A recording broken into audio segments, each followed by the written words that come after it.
Right now, someone is being recruited into a cult. They don't know it yet. They think they've found a community, a purpose, a family. But behind the smiles and the love bombing, there is a system. A machine designed to dismantle your identity and rebuild you from scratch. This is not conspiracy theory. This is documented psychology. And by the end of this video, you'll understand exactly how it works. Chapter 1. The Love Bomb. Every cult begins the same way. Not with threats, not with force, with love. When Stephen Hassan joined the Moonies in 1974, he described feeling like the most important person in the room. Strangers hugged him, asked about his dreams, told him he was special. This technique is called love bombing. Psychologist Robert Cialdini documented it as a weaponized form of the reciprocity principle. When someone overwhelms you with affection, your brain creates an obligation to return it. You feel indebted, grateful, loyal. The People's Temple, NVM, Heaven's Gate all used identical methods. Margaret Singer, who studied over 3,000 former cult members, found that 93% reported intense love bombing during recruitment. The target is never random. Cults seek people in transition, a recent breakup, a death in the family, a move to a new city. Vulnerability is the entry point. Chapter 2.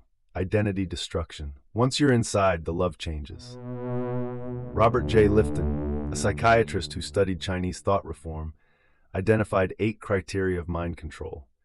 The first is milieu control, total control of information. Members are told what to read, who to talk to, what news to watch.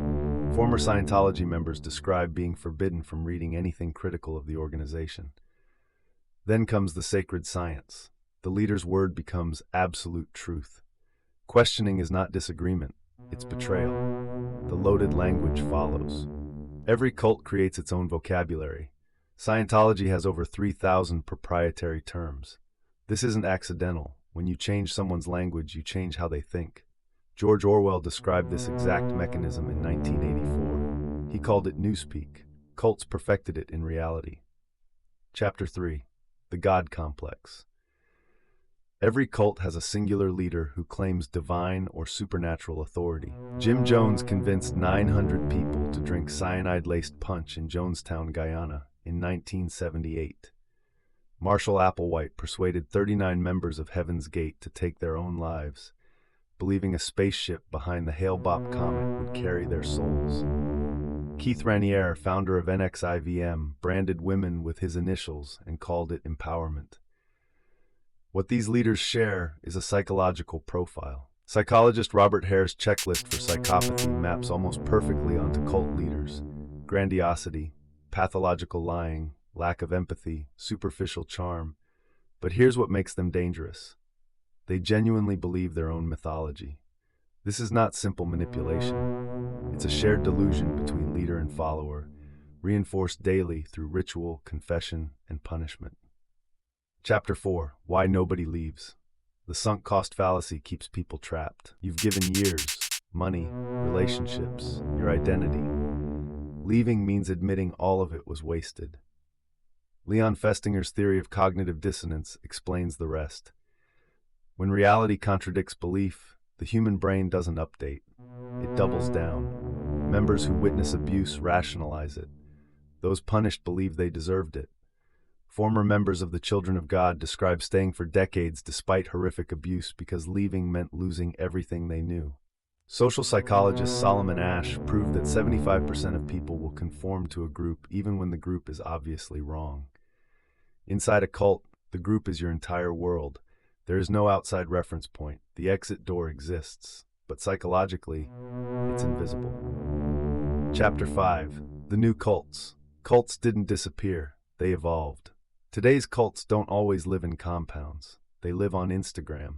Multi-level marketing companies use identical recruitment tactics, love bombing at conferences, us versus them language, financial entrapment.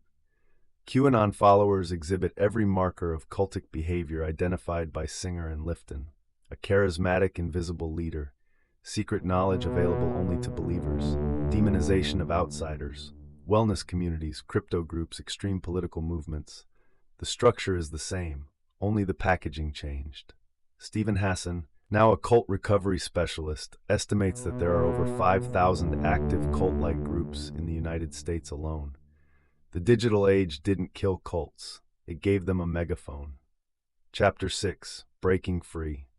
Recovery from a cult follows the same stages as recovering from an abusive relationship. First comes the trigger, a moment of clarity where the programming cracks. For many, it's witnessing the leader contradict their own teachings.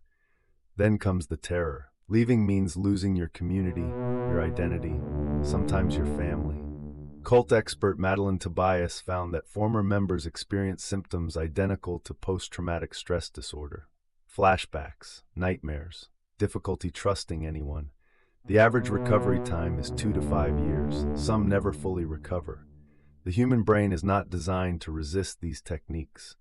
Every psychological vulnerability we have, the need to belong, the fear of isolation, the desire for meaning, cults exploit all of them. Systematically, deliberately, effectively.